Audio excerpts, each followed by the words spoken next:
We go. So, hi everyone. For those that don't know me, my name's Alex Wilson. I'm an accredited mental health social worker and the director of Mindful Recovery Services and the Central Coast DBT Centre.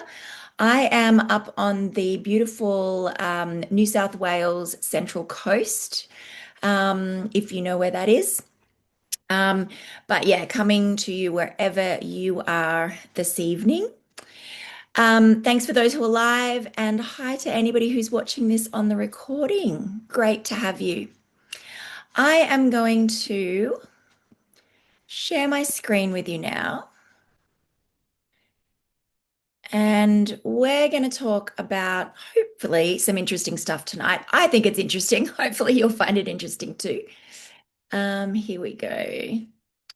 Present mode. Where are you there?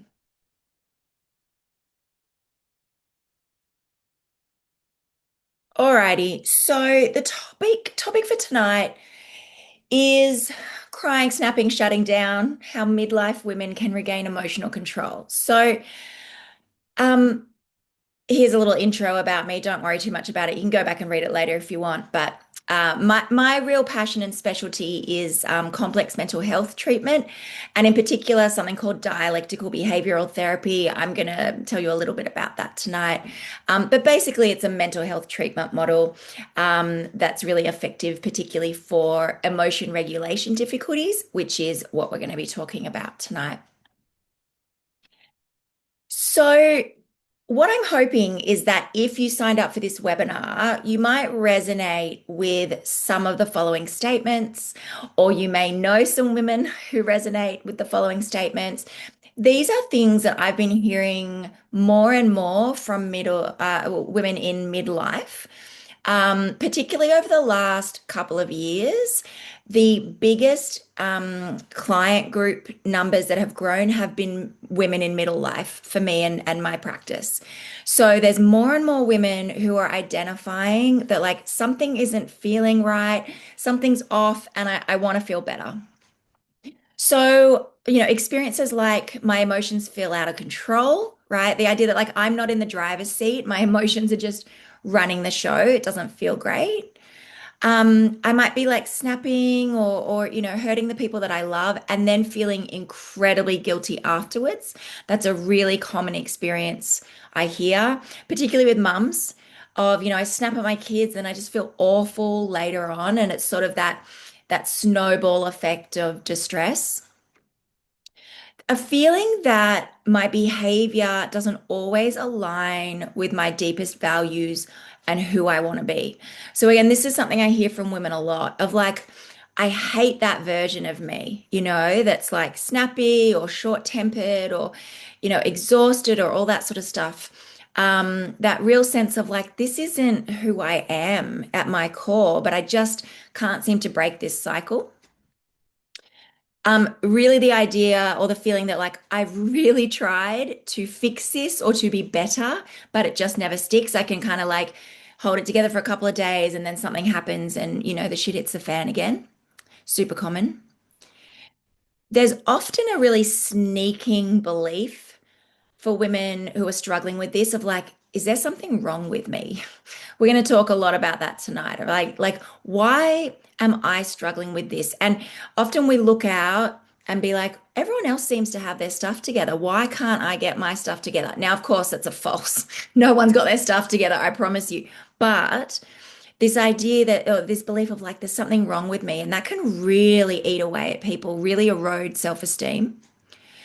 And I hear from some women that they feel like the emotion regulation has gotten worse as they've entered midlife.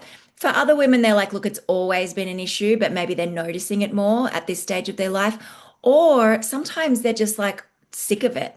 Like this has been going on for years and years, and I'm over it. I don't want this to continue. There's a growing sense of sort of unrest there within them. And typically, I think what we all want is we want to feel proud of ourselves and how we handle stress, right? We want to be able to walk out of difficult situations and be like, oh, I feel good about how I handled that. That was really in line with my values. We want to feel connected to our emotions, but not controlled by them, which is a very delicate line of like acknowledging and feeling, not being a robot or being cut off or cold, but not being overwhelmed, And it's like, how do we find that really delicate balance? I think women really want to feel deeply connected to their true sense of self and their values, especially as we approach and enter into middle life. I think that our sense of values and identity become even more important to us.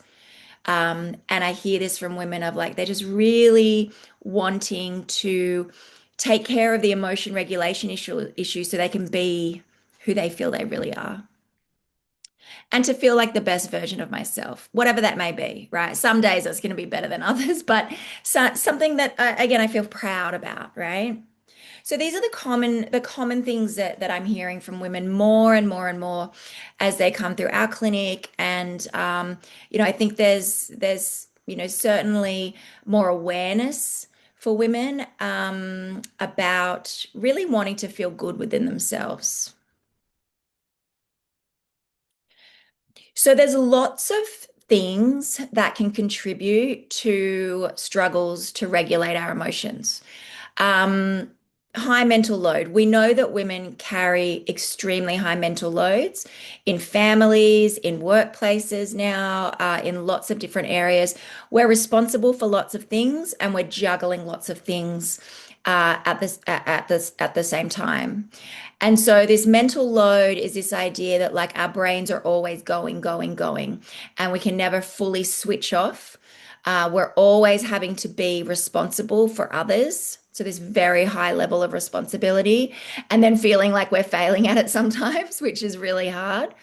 But this chronic feeling of responsibility, chronic lack of sleep and rest. And so sleep is really tricky because it's often the symptom and then it also adds to the problem. So it's like I'm not sleeping because I'm stressed, and now I'm more stressed because I'm not sleeping, right? And it's just this snowball effect. And I think, women are like just chronically exhausted, physically, mentally, emotionally.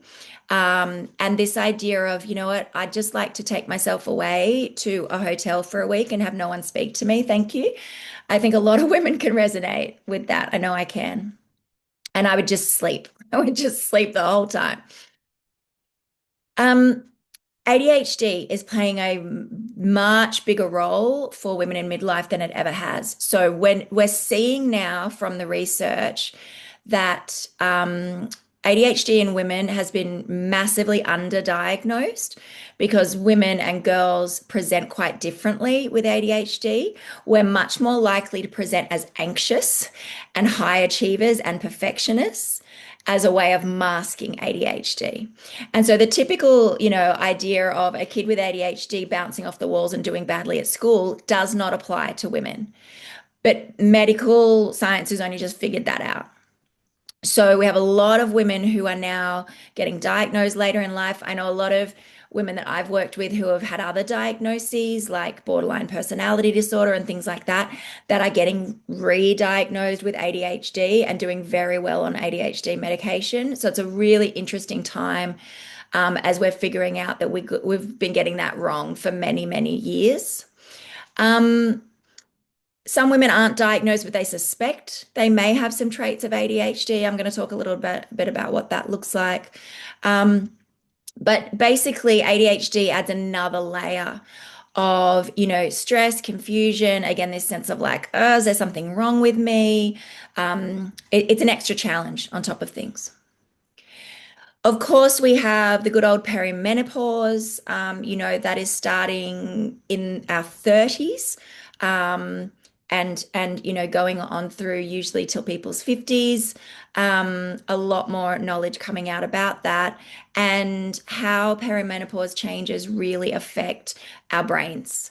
And there's some very interesting things that happen in the brain during perimenopause where something called synaptic pruning, where our brain starts to actually kind of get rid of stuff that no longer feels helpful or necessary. and consolidate the patterns and the habits that do feel more helpful. And so it can feel unsettling for women. It can feel like something's happening for me and I'm not sure what. Um, it's often positive change, but it can be very difficult when we're trying to run families and work and do all the things, and our brain is going through this totally different process. We know that past trauma has a significant impact on how we regulate our emotions later on in life. One of the biggest outcomes from childhood trauma is difficulties with regulation of emotion. And so, past trauma, we have to acknowledge that it is significant, it does play a role. And again, I hear from some women, they say, oh, well, my childhood wasn't that bad, you know. Um, we know from the research now that even having caregivers that maybe weren't able to validate or connect in a deeply emotional way can be processed by a child's brain as quite traumatic. So the definition of trauma is sort of expanding as we're learning more about that. But certainly trauma um, will add extra stress and difficulty for us in regulating what's happening emotionally, as well as our sense of identity and as well as relationships, right? Particularly if I have a trauma that has involved a person or people, my trigger is going to be people and relationships. And so that might be a pattern that I can see through my life that I want to address. We also have, mental health issues like anxiety or depression. These are broad terms. They mean lots of different things. But when I say anxiety and depression, I'm talking about, going beyond, I feel nervous sometimes. That's normal. I'm talking about like, I can't calm down. I can't feel relaxed. I'm worrying constantly, or I'm so low that nothing will cheer me up. And that's persisting. That can certainly make it really hard to get on top of things. Lots of changing relationships as we go into midlife, changing relationships with parents as our parents age. Starting to see a little bit of role reversal sometimes of the parent-child dynamic, facing grief and loss, lots of stuff with aging parents that can really kick up some of our old issues as well as those roles shift and change. And changing relationships if we're in a partnership. Kids come along, life happens, time goes by, people change. And sometimes that, relationship with a partner becomes really tricky for women in midlife. Maybe they've changed, maybe their partner's changed, maybe their partner hasn't changed, and that's the problem, right? That he's doing the same old thing, but I'm no longer, 20-year-old me. So lots of stuff around that can be difficult to navigate. A changing sense of identity. Again, am I the same as I was when I was 20? Probably not. What is my view of myself? What am I thinking about my identity? Do I have a clear sense of my identity, or is that feeling confusing or up in the air? So sense of identity is a really big one and can cause, again, a lot of distress when it's feeling really uncertain. And I also think that, as we get older, we generally just have less tolerance for other people's shit. And I think sometimes rightly so. But that sense of like, I am so tired of being responsible for other people, or having to, kind of hold it together and mask for other people. I don't want to do it anymore. So lots of stuff. These all overlap, by the way, right? And so, when we're looking at midlife for women, it's often lots of these things combined. And some of these you might resonate with, and some of them you might not. But certainly there's a lot of overlap here. I love this photo of this chick just sitting in the grocery store in like carnage. Oh, that just makes me laugh. All right, so we want to understand the brain and the nervous system. If there's one thing you get from this webinar and that I want you to hear is that If you're struggling with this sort of stuff, it is not because there's like something desperately wrong with you or that you're doing something really wrong.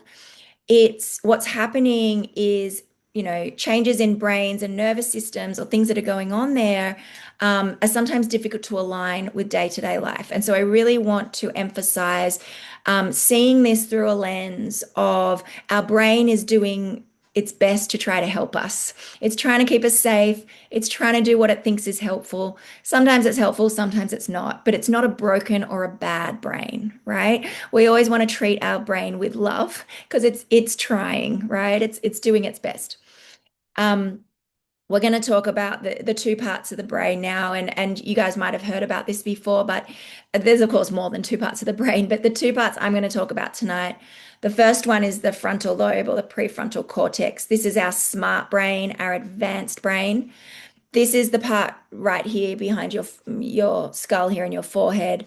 And this is the part of the brain that helps regulate emotions, right? This is where all our beautiful rational thinking lives, all our analysis skills, all our best wise thinking lives right up front here. Um, Great part of the brain, very important.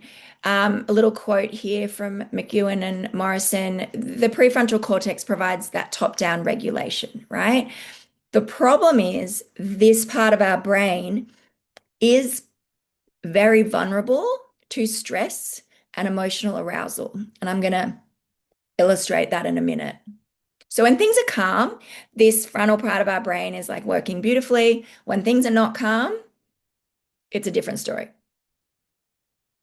And then we have the more of the primitive brain. This is in the midbrain, specifically the amygdala that you might have heard of, which is our fight, flight, freeze response. This is the threat detector. It's designed to tell us when there's lions running at us and get us to take action to protect ourselves for our love and our loved ones, right? We cannot get rid of this part of our brain. It's very necessary and helpful. The problem is it may misinterpret the level of threat. And there's some reasons for that. We do know that some amygdalas are more sensitive than others, meaning that the threat detector gets triggered more for some people than others. And some people are born with a more active amygdala than others. If you've experienced trauma, you probably have a more active amygdala than somebody who hasn't had trauma. That's just adaptive. That's just a clever brain that has learnt that the world is dangerous and is going to keep you nice and safe. The problem is that an active amygdala feels like we're in high alert all the time, right? And we can't switch it off. And this gets very stressful and very tiring and very frustrating for us. So when we look at a picture of the brain, we can see these two parts, right? So we've got up the front here, our advanced brain, and then we've got the amygdala in here, the primitive brain in this sort of midsection here.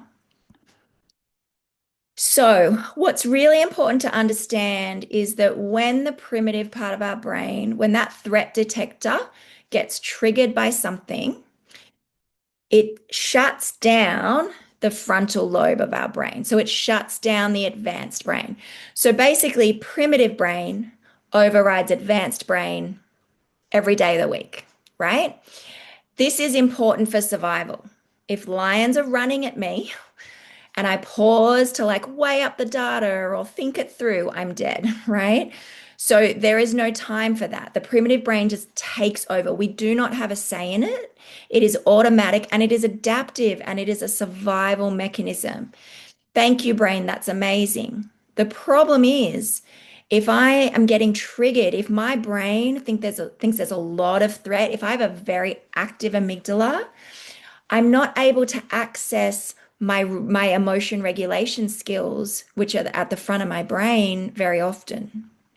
This is the frustration point that I hear from people that I work with of this sense of when things are calm, I tell myself I'm going to deal with that differently. I'm just going to pause and take a breath. I'm going to do this, this, this. But when I get triggered, that goes out the window. And what I want you to hear is that that's not because you're not trying hard enough. right? This is just basic brain chemistry. But it's like the world teaches us that we're somehow supposed to have control over this process and somehow supposed to override the brain that's like, lions, lions, lions. You can't talk yourself out of that. But there are some physical skills I'm going to teach you tonight that can help you get out of that so that you can then engage that clever advanced brain again. Okay. But we need to understand this is what's happening and we need to really ease off the shaming around it and the self-blaming around it. Now, both things can be true at the same time, where I say, it's not my fault, my brain's doing this, and I also need to change it. Those two things can be true at the same time. But I really want you to hear that it's not a broken or a bad brain. It's just for some reason thinking there's a lot of danger. Um, with ADHD, the new research is showing us that the prefrontal cortex, the advanced brain, is probably slower to develop in ADHD than non-ADHD. So the frontal lobe, this emotion regulation area here, isn't fully developed until our mid to late 20s. It's why you can't reason with a teenager very well. They don't have all their emotion regulation capacity yet. But with ADHD, it's looking like it might be the frontal lobe actually doesn't fully develop until 30s or even mid 30s. So, again, extra challenges here, not a bad brain, but differences. We also know that with perimenopause and ADHD, there are issues with dopamine, changes to dopamine. And I'm not going to go heaps into dopamine tonight because it's a whole nother webinar, but um, dopamine helps us to take action, right? So dopamine is what we feel when we have like a craving for something and we know that we're going to be able to meet that need, right? That's dopamine. Dopamine is actually a craving chemical, but it motivates us to take action. And with ADHD, we know that dopamine can be very hit and miss. So with ADHD, it's like either all the dopamine or none of the dopamine. I'm either hyper fixated on something and I can't draw myself away, or I'm completely disinterested and I can't do it. That's a very classic ADHD experience. And that's because of dopamine. And with perimenopause, we know that dopamine drastically changes and we can start to see some of that dropping away. So again, doing things that I would normally, want and need to do can become really hard. Now, when we are experiencing being triggered, right? So when our primitive brain has been triggered, and again, triggers can be all sorts of things. They can be events, so something's happened. Usually we know when that is, right? Someone said something or done something or cut me off in traffic, right? And I know it. But triggers can also be sneaky. Triggers can be things like a thought. A thought can be a trigger. I can maybe have a thought about the future and it's got some fear attached to it, and boom, there goes my amygdala, right? The meaning I put to things, my interpretation of things that I'm seeing or experiencing can be a trigger. Our physical body can have triggers. So it can be things like I haven't slept enough. That can be enough to trigger an amygdala. I haven't eaten enough. If I've changed my meds or not taken my meds or drank too much last night, anxiety, as people talk about. Um, if I haven't exercised and I'm used to exercising, these are all things that can trigger amygdalas, right? And so there's a physical aspect as well. And then we also have things like past memories that can also trigger our amygdala. So there's a whole range of things that can trigger this wonderful little threat detector. And some of them are obvious and some of them aren't.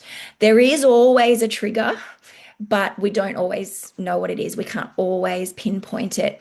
If we have practice, we can get better at that. But sometimes it feels like a bit of a mystery. I promise you, in your brain, it makes sense somewhere, but it may not make sense to you in the moment. So let's imagine I've been triggered. Something's happened, right? And my amygdala's gone off. My frontal lobe has shut down. I'm no longer able to really think straight. I'm feeling like I can't regulate myself now. I'm kind of like, oh, what's happening? Some of the things that we do when we're in that state are subconscious attempts to feel better, but they then make things worse, right? And no judgment because we all do these things sometimes. But I want to outline for you some of the really common behaviors that people do when they're feeling triggered. So, shutting down is a really common one. So, shutting down, we might think about almost as like sometimes it's a flight response, meaning it just gets me out of that situation really quickly. It can be a freeze response. When I say fight, flight, freeze, our brain would like to either fight or flee. Those are the two first options. If it can't do either of those, then it will freeze, right? So freeze is like the default if we don't have a lot of other choices. But freeze can also become a subconscious habit. So it can become something my brain gets used to doing and it does it more and more. If you've ever experienced dissociation, if you know what that is, that's often what that is. It's like my brain's just gotten used to withdrawing. So shutting down can be what happens when I'm triggered. Isolating, again, it's just like, oh, I'm just gonna like get out of here. Sometimes it's lashing out. Sometimes we go to fight and we'll say or do things that we then later regret. Self-punishment. So this can be, really beating ourselves up around like, oh, why did I let that happen? I'm so stupid. Why do I keep doing this? Like a lot of very, very critical self-talk, sometimes to the point of even treating ourselves very badly physically, neglecting our physical needs, things like that. Self-shaming fits into that category. So self-shaming is really a deeper belief that like I'm bad. Not that I've done something that is bad, but I am bad. And we can start to really spiral and again treat ourselves pretty badly there. For some women, when they're triggered, they try harder, right? I'll just like try and fix it, try and make that person happy with me, work harder, do more, care more, be more responsible. There's a real kind of like overworking there, which of course leads to the risk of burnout. Having an affair, right? Again, no judgment. This is what comes up for some people when they're really triggered. It's a flee response. Restricted eating and disordered eating patterns are really common ways that make people feel better sometimes in the short term, but end up making things worse. And then, we have more serious things like self-harm and suicide, unfortunately. So when people are really triggered and have been triggered repeatedly over time, self-harm and suicide can become, options that feel like they're gonna get them out of this cycle, out of this problem.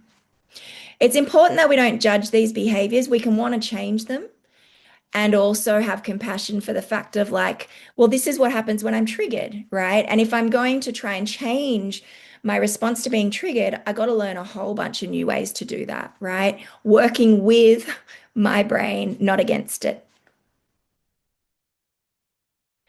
Let's talk about Alice. Alice is made up, but she's sort of a culmination of lots of people, including myself. So this is a very typical scenario that I hear about a lot. 44 years old, so right in this midlife time, married with two kids. She's working full time. She's good at her job, high achieving. She's usually a really friendly, kind person, but sometimes, especially at the end of the day, she finds herself really losing it at her husband and her kids. So like yesterday, she was trying to get dinner on the table. It was 7:30 already. And her youngest son then told her he had a project due tomorrow, hadn't started it. We've all been there. And her husband's sitting on the couch having a beer and she just loses it, right? Starts yelling at her son, yelling at her husband, storms out, skips dinner. This is a really common experience, right? Sorry. So let's break this down a little bit to really understand what's happening for Alice here. So, what's the behavior that's making Alice feel better in the short term? So, believe it or not, the behavior that is result or helping some of that short-term distress is the storming out and the yelling, right? It serves a purpose. It's like that sense of like venting frustration. Like it feels good for a minute, right? Of like, oh, get it off my chest, storm out, maybe slam the door, whatever. You people fend for yourself, whatever, right? There is, even if it's very short term, there is a payoff for that psychologically, right? That venting. So we can see that the lashing out serves a purpose. It's actually a subconscious way, totally unintentional, but it's a subconscious way that Alice um, is trying to deal with her distress. But it's actually a way she's trying to get rid of her distress, right? But does this make things better or worse in the long term? So it does work in the short term in regards to it gives a momentary relief, but I would suspect, leading on to the next question, that Alice does not feel great about this later on, right? That she may then feel incredibly guilty, be beating herself up terribly, and then maybe even start to engage in those other behaviors where she has to kind of do more to make up for it, or, stay up later and help with the project, or, make a better dinner tomorrow night, like whatever it is.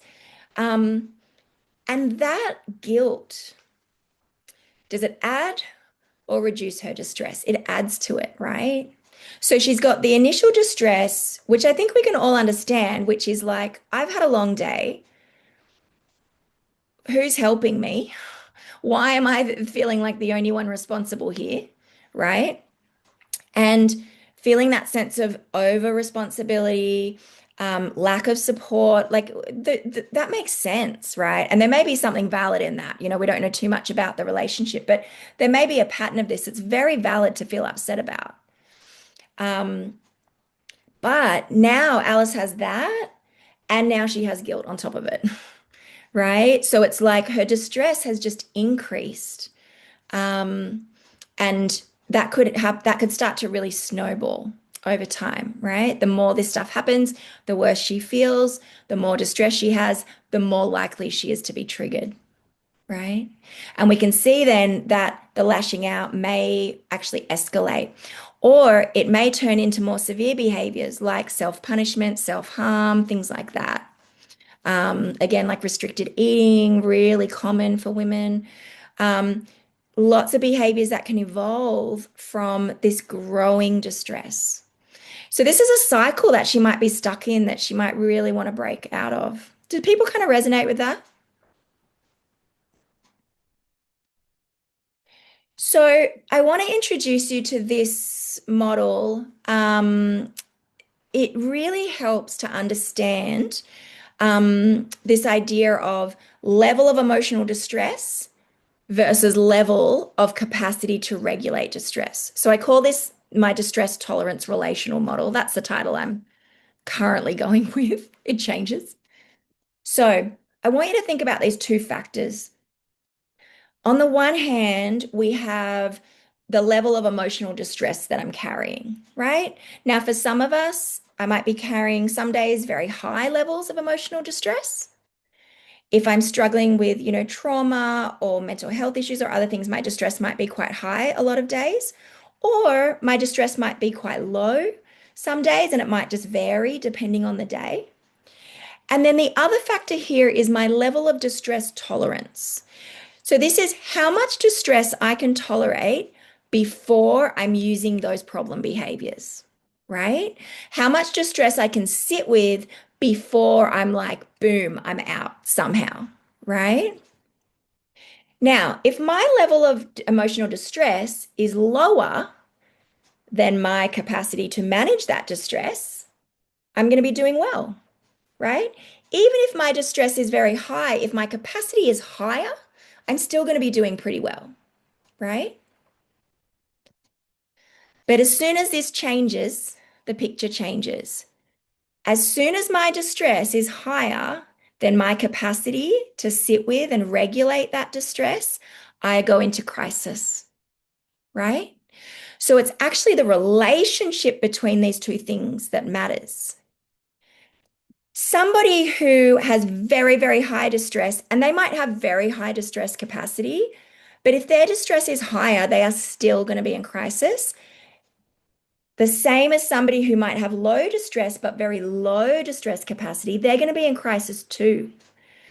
Um, there are some reasons that our distress capacity may vary. Again, things like trauma, ADHD, perimenopause, mental health issues, personality, what we were taught growing up. I mean, so many things can affect our capacity for distress tolerance. But really, the world doesn't help teach us much in regards to distress tolerance. And we certainly don't have control over the amount of distress, right? Very little control over that. So this is a very difficult thing to figure out, but if we can see how it's working, it can then lead us to some ideas. So I have two options. I could try to bring down my level of distress. If my distress capacity, let's say it's about middle, and my pain is here. If I can bring down my distress to here, I'm going to be doing well again, right? The problem with that is that bringing down distress is really hard to do. It takes ages because, again, all these other factors, and some of them are out of our control. So if I've got past trauma, like that's going to be years of therapy working on that, really, to make a significant shift. I might make a little bit of a shift, but to really drop it down is going to take time and money. Um, Again, other things, perimenopause, untreated ADHD, or even ADHD that is treated, but is you're still getting a handle on. Life stress, relationship struggles, grief and loss, like so many things that may mean that we cannot necessarily bring down the distress easily. So, what I'm going to suggest to you is that we try the other side, that we can increase our capacity for distress much more quickly and easily than we can bring down distress. In an ideal world, we'll actually do both, right? So, in good therapy, we do both. But even if I do nothing with my distress, if I can increase my capacity to regulate distress, I am going to come out of crisis and I'm going to be doing much better. That doesn't mean I've gotten rid of pain. Life is still hard. Life is still life. That's okay, though. We don't have to put that pressure on ourselves. If we increase our capacity, things will start to feel better. If you guys who are live have questions, please feel free to pop them in the chat or even just take yourself off mute and ask. As I said, this amount of distress can be coming from hormonal changes, ADHD related overwhelm, relationship stress, fatigue, years of accumulated responsibility, the patriarchy, past trauma. Distress is not optional. There's often not quick fixes. A lot of us assume that we need to get rid of the distress. We need to fix that, but it's really hard to do. And then we get stuck and we feel frustrated with ourselves because we can't fix it. So let's do the other. Let's increase capacity. So we say pain is inevitable, capacity is learnable, and we're going to move the goalposts here, right? Increasing our capacity to tolerate pain and distress. So there's really good research on how to do this. There's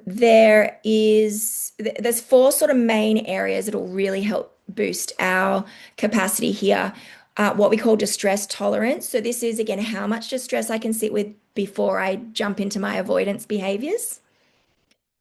Emotion regulation skills, which leads to resilience. So how I relate to my emotions, how I feel my emotions, and what I believe and understand about them really increases resilience. I can work on interpersonal effectiveness skills. So that can be, how do I deal with conflict? How do I deal with myself in conflict? Right? How do I relate to others and how do I relate to myself? We can work on that to increase tolerance. And we can work on mindful presence and equanimity. Equanimity means being able to be in like a storm of chaos and really stay grounded and settled. Doesn't mean we're not feeling it, but we're not really kind of thrown off by it. Equanimity can be learnt and practiced. Certainly, mindfulness practices play a big role in developing equanimity and just as like a sense of steady state, even when things are difficult. So, high distress tolerance can absolutely be learned. It does have to be practiced, but once we get the hang of it, it can really get embedded for long-term change. And then, whatever life decides to throw at us, we can have that confidence of like, okay, I know I can get through this without, completely losing myself. Excuse me, Alex, can I ask Yes. a question on that? What about if you've had slight brain injury due to, say, stroke or accident Yep. impacting on that frontal lobe? Yep. Can this still occur in building these skills? It's a great question. It definitely can. So, we've got some great research, particularly with mindfulness practice around the plasticity of brains and their ability to create new pathways and patterns through practice. So, with a frontal lobe injury, it is going to be more challenging. Um, but definitely people can, with the right sort of practice and the right toolkit, and if there's a willingness there to practice regularly, they absolutely can develop new pathways to be able to regulate better.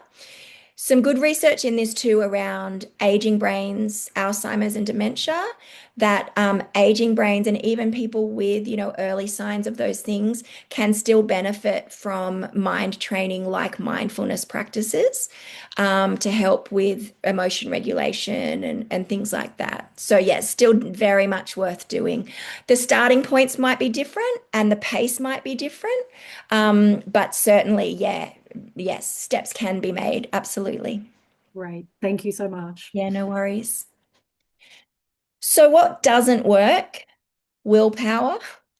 Just telling myself I'm going to be better. In fact, there's a real shame message to that. And one of the things that doesn't help with shame, with change long term is shame. Shame can work in the short term for temporary change. I'll shame myself into going onto a diet, right, on Monday, but it's never going to stick. So we really want to try and move out of a shaming motivation and instead move into, okay, like I think I can maybe learn some new skills and ways to do this. And we do need new skills. So again, like if I'm trying to change with the same toolkit that my parents gave me, it's not going to work, particularly if my parents aren't great at regulating their emotions. You know what I mean? And we certainly don't learn it in schools. So we should, but we don't. So, we need new skills. And we can't expect ourselves to change unless we learn new skills, right? That's not a fair thing. We're just setting ourselves up for failure. I say this often to families too, like, sometimes if I'm working with teenagers or families as a whole, and there's one person in the family who's really struggling and everybody's struggling with them and everybody wants change. But there's this expectation of like, why can't they just change? Why can't they be better? Why can't they stop yelling at me or doing this or doing that? And it's like, well, who's taught them new skills? Nobody. So that's not fair. We got to get a whole new toolkit. We've got to get really practical. And again, it's about practice, right? And it's got to be tangible. There's a little analogy that I often use, and it helps think about this for myself. It may be helpful for you. So I want you to think about if you fill up a sink, like your bathroom sink, just with water, and you add to that water 5 drops of red food coloring, what's going to happen to that water? It's going to turn pinky red, right? It's going to be pretty noticeable. Now, what if I add those same 5 drops to a lake? Same 5 drops of red food coloring. Am I going to notice it? Not really. This is the capacity piece. So I'm taking my brain and my capacity from a sink and I'm going to try and make it into this big, beautiful lake, right? The stuff's still going to happen. Life's still going to happen. But if I'm a lake rather than a sink, it's going to take a lot more to really ruffle the waters there. That's an analogy that you can use with other people too as you're talking to them. Now, I want to introduce you tonight to some initial skills that can help to change body chemistry. These are the skills that I always recommend people start with if they're like, I really want to increase my capacity to manage emotions. These skills change body chemistry, and what they do, they've been shown to get that fight flight to settle down and get our frontal lobe back online. So before we do any fancy psychological stuff, we need to know how to work with our brain chemistry. Otherwise, we're not going to be able to change. So these four skills are really essential. We don't need to use all of them. There are four to choose from. And most people find two out of the four that become their favorites. So it depends on preference and ability and, lots of different things, what skills you might try. All of them will work, but some of them you might prefer more than others. So the first skill here is what we say tipping facial temperature, but this is actually a dive skill, we call it. So all mammals have this really nifty little reflex built into us, where if we dive into cold water, our body will drop our heart rate instantly to below our resting heart rate. Now, we're born with this because if I dive into really cold water and my heart's racing and I'm needing lots of oxygen and all that sort of like that's bad, right? So it sort of deactivates everything until we get to the other side. Really cool little trick. If I can trick my body into thinking I'm diving into cold water, it'll do this for me. It will drop my heart rate instantly. And it's like hitting a big deactivate button in my nervous system. It'll get that amygdala to settle down. It'll get my frontal lobe back online. Now, it's not going to take me from a 10 to a 0, because that would just be avoidance. It'll take me from a 10 to like an 8, but I'll have access back to my frontal lobe so then I can figure out what to do next, right? So this skill, the best way to do this, well, there's a couple of ways I like. An easy way is just to literally fill up a bathroom sink full of cold water, put the plug in. You don't need ice cubes, just cold tap water. Hold your breath and bend over and pop your face in the water just up to your temples and just hold your breath as long as is comfortable. Don't pass out in there, okay? Just as long as is comfortable. Those four elements will trigger this full reflex and drop your heart rate. So it needs to be cold on our face. It needs to be wet. We need to be holding our breath and we need to be bending over. Those four elements will make it work to the full effect. Some people find splashing cold water can help a little bit. It may, but if you're at a 10 out of 10, it's not going to be enough. You need to do the full thing. Another way to do this that I quite like is I get a wet washcloth and I pop it in a plastic container in the fridge. And when I want to do this skill, I just get it out. I'll sit down in a chair. I'll put the washcloth across my eyes and cheeks. I'll hold my breath and bend over down to my knees. Again, holding my breath as long as is comfortable. That'll do it as well. It sounds super kooky, I know, but this skill works when nothing else is working. This is the one that like clients say to me, like, wow, like that really works. Now, the downside to this skill is that, you can't always use it depending on what setting you're in. But certainly if you're at home or somewhere where you have access to a sink and things, this is an amazingly effective skill. Great for panic attacks too. So, worth practicing once or twice when you're calm. And the next time you feel really triggered, give it a go. It also means it means we have to step out of the triggering situation to do this skill, which also buys a little bit of time. But after we do this skill, what you should feel is a sense of, I can think a little more clearly. My heart rate has dropped. Now, the only contraindication with this, if you have a heart condition where a sudden change in heart rate might be problematic, just check with your doctor first. This is considered a very, very safe skill, but if you do have a heart condition, just double check. But other than that, very, very safe and effective. So definitely keep that one up your sleeve. The second option, now this one takes longer, but it will work 15 minutes of intense aerobic exercise. So aerobic meaning we're getting the heart rate up for this one. So it could be jogging, stairs, vigorous push-ups and sit-ups, burpees, if that's your thing, whatever, for 15 minutes at a 7 out of 10 for you, right? What a 7 out of 10 intensity. Now, not everybody likes this one, but some people really love it. Some people who use it, they'll do things like they'll keep their runners right next to the front door. And when they feel that trigger, they're like, I'm just going, right? And they just go for their 15 minutes. And when they come back, they feel a little calmer. And they may even be able to say, look, I'm not going to deal with this tonight. I'm going to take some more time. But they're not feeling that same level of intensity, less likely to engage in those problem behaviors that make everything worse. So that one will work as well. Then we have paced breathing. This is a nice portable option. This is not deep breathing. This is the opposite of deep breathing. When we are triggered emotionally, our brain takes in more oxygen. And so if we go and try and deep breathe, we're actually over oxygenating. You'll feel really dizzy. It's really, really unpleasant. Paced breathing is long exhales. So the exhale just needs to be at least twice as long as the inhale for this to work. When I practice this skill, I like to just take a normal breath in, and then I just try and see how long I can get my out breath. Think about blowing bubbles through a bubble wand. It's that sort of feeling. We teach it to kids like that too. We actually get them to blow bubbles because it forces them to pace their breathing. Plus, bubbles are cool. So, this type of paced breathing does take some practice. I always recommend practicing this when you're calm quite a few times so that you can use it when you're not calm. Because otherwise, you're like, oh, what was she saying about two and this and was it?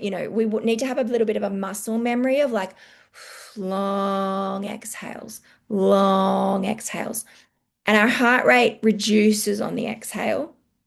So we're getting that nice settling of the heart rate, but we're also resetting that over oxygenation problem and telling our body that like the lions have gone. So a nice portable one there. And then the final one is what we call a paired muscle tense. So paired muscles means the same muscles on both sides of our body. So fists, for example, or toes in your shoes, or your abs, or your glutes. So it's just choosing a muscle group that you can get a nice tense on for 20 seconds and then a full release. And then we repeat as needed. So let's try this one together. I'll put 20 seconds on the clock. Choose the muscles. I'm going to use fist because it's easy. And I'll put 20 seconds on the clock. And when I say go, you're going to tense. Okay, ready and go. So tensing really nice and hard. It's important when we practice this one that we recognize how long 20 seconds is. It's very long. So we're still going. We've got 5 seconds left. Keep tensing. And release.